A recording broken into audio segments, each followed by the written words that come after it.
Beralih ke informasi lain, pemirsa, seorang kepala desa ditetapkan menjadi tersangka utama dalam insiden Carok di Bangkalan, Jawa Timur. Tersangka merupakan orang yang memerintahkan dan memberikan senjata tajam untuk menyerang korban.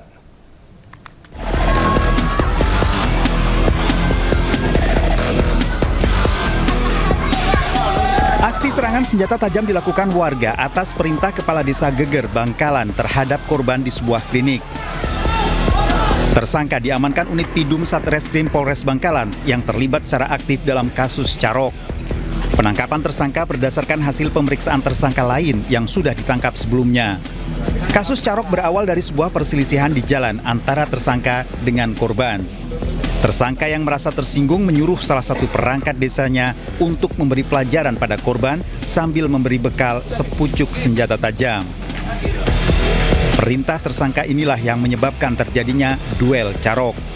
Kejadian ini memicu insiden lain yang sempat menggemparkan masyarakat Bangkalan.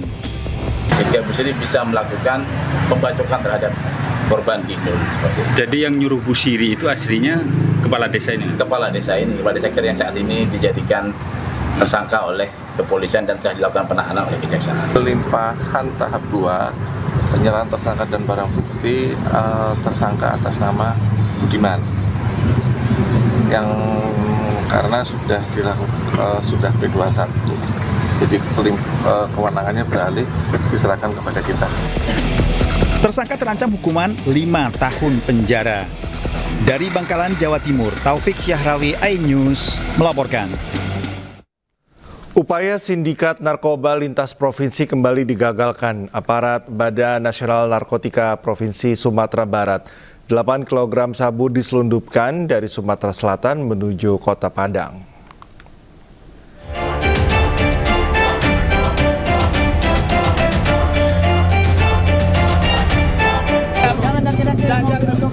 Empat kurir narkoba ditangkap petugas BNNP Sumatera Barat di kawasan Bandar Buat, Lubuk Kilangan, Kota Padang. Untuk mengecoh petugas, para pelaku menyembunyikan sabu di dalam sebuah mobil minibus yang diangkut menggunakan truk towing. Gerak-gerik mencurigakan akhirnya terendus petugas dan menemukan 8 paket besar sabu yang dibungkus rapi dalam plastik makanan olahan durian. Aksi penangkapan berlangsung dramatis dan sempat menyedot perhatian warga sekitar yang terkejut dengan modus penyelundupan dan terbilang nekat ini. Sabu rencananya akan diedarkan ke berbagai wilayah di Sumatera Barat.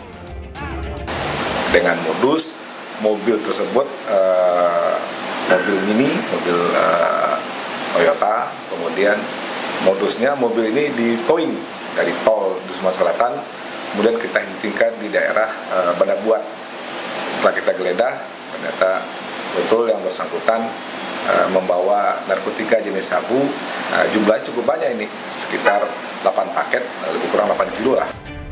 Para tersangka digelandang ke kantor BNNP Sumatera Barat untuk pemeriksaan lebih lanjut dan terancam hukuman 10 tahun penjara. Dari Kota Padang, Sumatera Barat, Budi Sunandar, iNews melaporkan. Seorang pekerja bangunan di Serang, Banten tewas tertimpa beton rumah yang sedang direnovasi. Korban tewas luka parah pada bagian leher.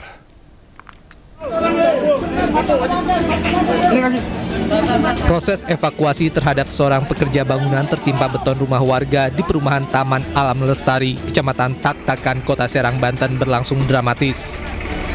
Korban berinisial AS tertimpa beton bangunan rumah yang sedang direnovasi. Saat dievakuasi, korban dalam posisi terlentang di dalam drainase. Peristiwa naas itu terjadi ketika korban sedang melepas tiang bambu yang berfungsi sebagai penyangga beton bangunan rumah. Ketika tiang bambu dilepas, beton bangunan rumah justru ambruk dan menimpa korban.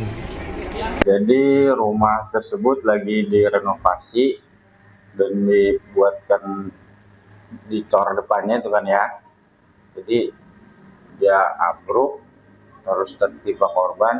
Ambruknya itu mungkin karena kurang fondasinya kurang bagus, terus penyangga atasnya juga nggak ada. Proses evakuasi terkendala banyaknya puing bangunan dan berlangsung selama 20 menit. Usai dievakuasi, korban sudah dalam kondisi meninggal dunia akibat luka parah pada tulang leher. Pekerja galian yang hilang tertimpa longsoran tebing di Desa Trosono, Magetan, Jawa Timur ditemukan dalam kondisi meninggal dunia.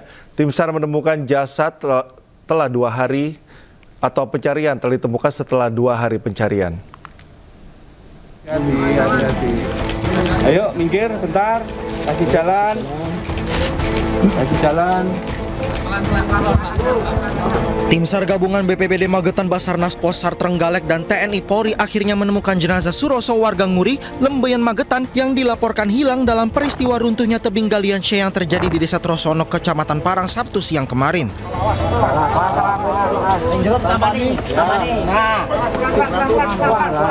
Jasad korban ditemukan dalam timbunan batu dan tanah setelah hampir 2 hari dilakukan pencarian. Korban tertimpa runtuhan batu dan tanah dari tebing galian setinggi 50 meter saat berteduh dari hujan bersama beberapa orang rekannya. Posisinya tertindih ini tanah longsor ya. Yang terlihat pertama bagian punggung sampai kepala, bagian belakang. Posisinya gimana? Tengkurap? Betul, tengkurap ke pinggiran tebing. Jasad korban kemudian dievakuasi ke Rumah Sakit Saidiman Magetan untuk dilakukan otopsi dan kasusnya ditangani aparat kepolisian Polres Magetan. Dari Magetan, Jawa Timur, Asfi Manar, iNews melaporkan.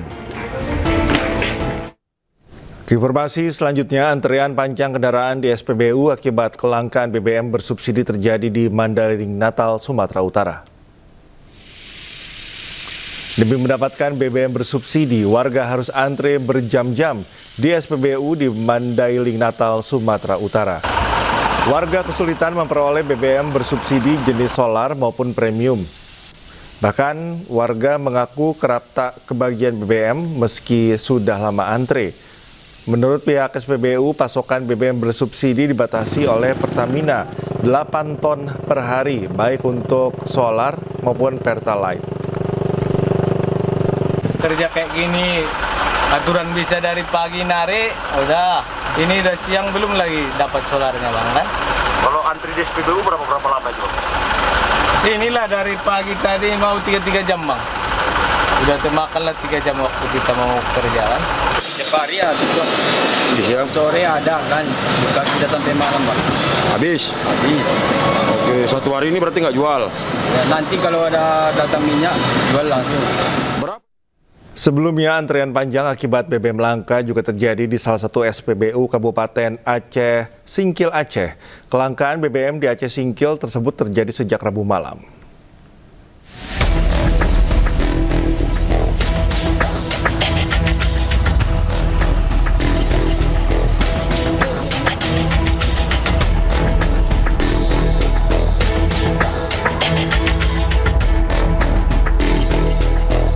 Antrean panjang kendaraan terjadi di sebuah SPBU di Kecamatan Singkil, Kabupaten Aceh Singkil, Aceh. Antrean kendaraan tersebut disebabkan akibat kelangkaan BBM di sejumlah SPBU di wilayah tersebut. Warga rela mengantri panjang karena khawatir tidak kebagian BBM disebabkan stok habis. Sejak Jumat malam, banyak pengendara terpaksa membeli BBM dari pedagang eceran. Namun stok di kios-kios kecil ikut ludes dan harga naik hingga Rp20.000 per liter. Udah lama jangan nunggu Pak, udah lapar saya ini Pak. Jam 7. Oh jam 7 ya, antriannya. Ya ini diharap mudah-mudahan jangan sempat habis lah. Iya. Sampai ke tempat tujuan masih ada. Karena saya udah lapar ini Pak. Sementara menurut pengawas lapangan SPBU Singkil, kelangkaan ini disebabkan akibat berkurangnya pasokan yang diterima mencapai 50% akibat kendala distribusi dari Medan hingga kerusakan mobil tangki yang mengakibatkan pasokan terganggu.